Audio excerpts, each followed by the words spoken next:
एक राजा बहुत सनकी था। उसे सबसे लंबी कहानी सुनने की सनक सवार हुई। राजा के हुक्म से मुनादी कराई गई।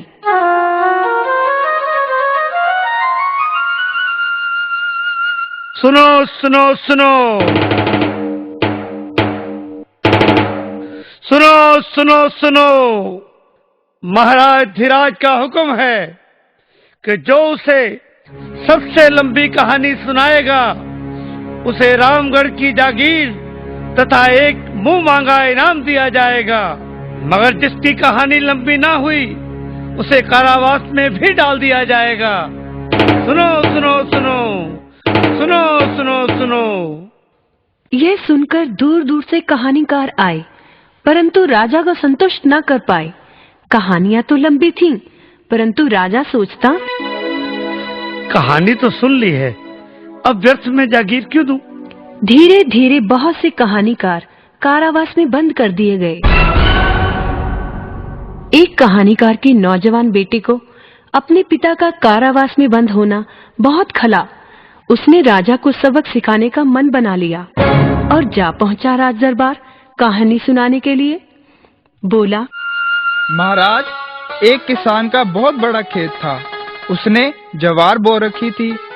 पास ही एक पेड़ पर ढेरों चिड़ियों का झुंड रहता था, इसलिए जब भी किसान बीज बोने आता, चिड़ियों बीज निकालकर खा लेती थी। एक बार उसने सोचा कि वह खुद अपने खेत की रखवाली करेगा। चिड़िया भी कौन सी हार मानने वाली थी।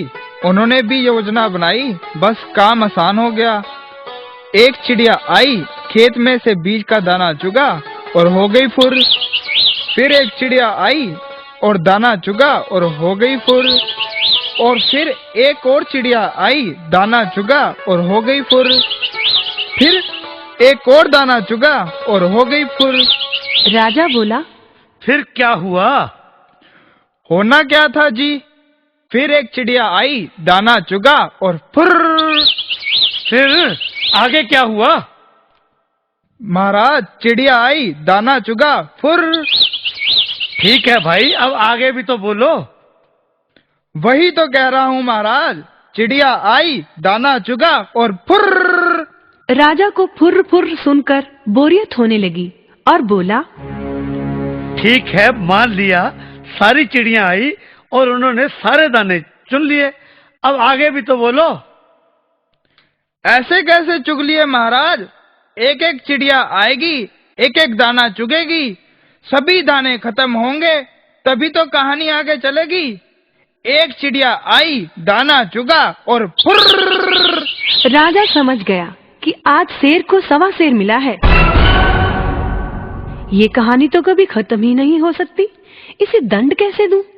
इसे इनाम देकर ही पीछा छुड़ाना बेहतर है। बोला, अरे नौजवान, तू फुर फुर बंद कर।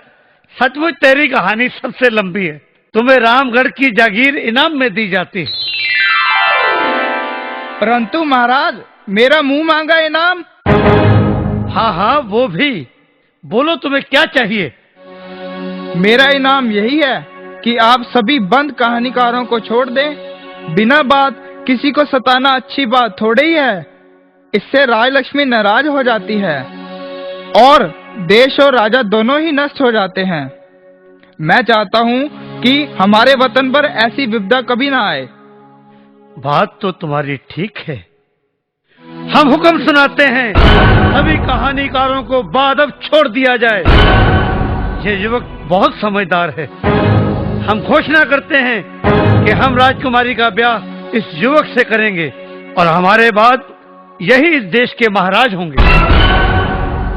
इस प्रकार युवक ने अपने पिता को ही नहीं छुड़ाया, बल्कि सूझबूझ से राजा को सही रास्ते पर भी ले आया।